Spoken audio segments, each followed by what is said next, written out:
Hello and welcome to Haunted by Horror. I'm Kevin, and this is my countdown of 10 New Year's Eve themed horror movies that will bring a little fear into your new year. Number 10, Steel Trap. Several strangers are invited to what they believe to be a private New Year's Eve party in a high rise building. Little do they know, it's really a steel trap. This is a German made film that came out during the height of the Saw inspired gore porn craze of the early 2000s, and it was definitely trying to cash in on that trend. It has some decent deaths, which is good because the party goers are all incredibly obnoxious, and you can't help but hope that they all die horrible, violent deaths. Number 9, Night of the Virgin, 2016. Nico, a naive 20 something, is determined to lose his virginity at a New Year's Eve party. When he finds Medea, a cunning and attractive mature woman, he thinks that he finally has a chance. But Medea has much more sinister plans. This Spanish horror comedy does a really good job of balancing its comedic elements with the darker horror themes, and it's it's a comedy with a lot of gore and demons. What else do I need to say? Number 8, Bloody New Year, 1987. A group of teens stumble across an abandoned hotel and soon find themselves sent back to 1959 on New Year's Eve, where they're attacked by an evil entity that won't let go of the past. This movie is crazy. There's very little plot, and it's got some memorably cheesy scenes and decent practical effects. It's worth watching, but don't try to make out what the hell's going on.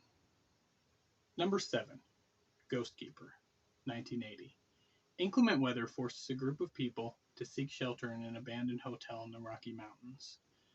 But they soon discover that it's not so abandoned after realizing that the heat is on and discovering an old woman cooking in the kitchen who reveals that she lives there with her 2 sons and reluctantly allows them to stay until the storm passes.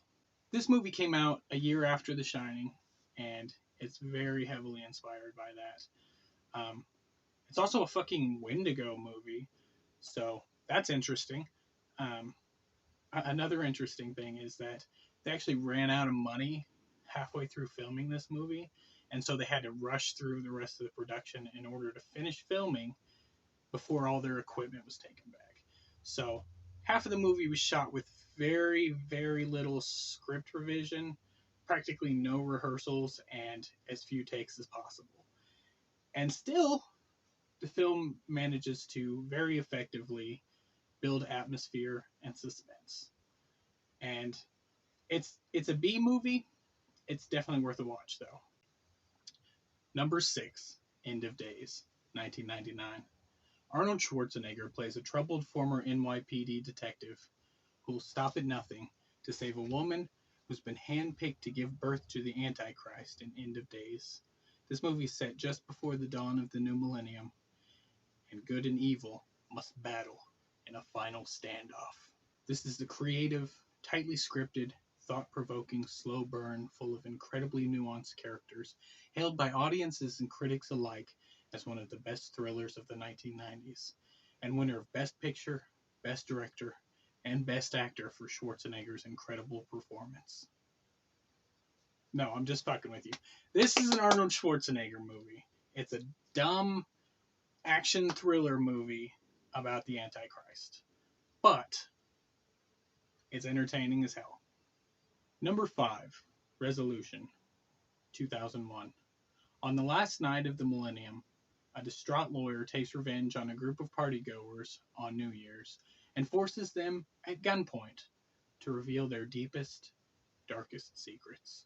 This film is a refreshing take on the home invasion genre that doesn't take itself too seriously. It's in turns hilarious and gut-wrenching, with good action, interesting visuals, and sexual intrigue. Number 4, Into the Dark, New Year, New You. Four estranged friends get together on New Year's Eve at one of their childhood homes. As they get reacquainted and dig up the past, it becomes clear that one of them has an ulterior motive for this reunion. This movie explores female identity and obsession in the social media age. And it's the relationship between the four women in this movie that really makes it worth watching. Number 3, New Year's Evil. This is probably the most known as a New Year's Eve horror movie. It's a crime thriller with slasher elements in which a mass killer murders women in each time zone at the strike of midnight. It's then up to the punk rock television host to stop him.